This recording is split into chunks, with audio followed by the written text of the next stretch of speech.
ఈరోజు అటుకుల చుడవ ఎట్లా చేసుకోవాలో చూపిస్తాం. దీనికోసం పొయ్యి మీద ఒక కడాయి పెట్టుకొని తగినంత నూనె వేసుకొని, నూనె వేడైనాక కొంచెం జీలకర్ర, కొన్ని ఆవాలు, తగినన్ని పల్లీలు సగం అంతా ఫ్రై అయిన తర్వాత కొంచెం పుట్నాల పప్పు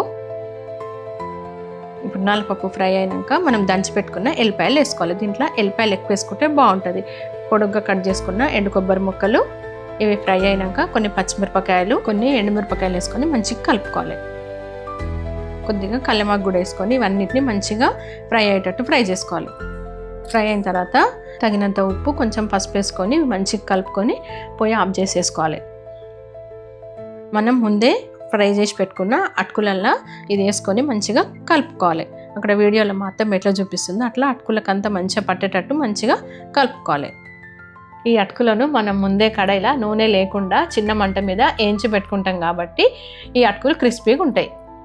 ఈ రకంగా చుడవ చేసుకుంటే అందరూ ఇష్టపడతారు. మీరు కూడా చేసుకొని ట్రై చేయండి.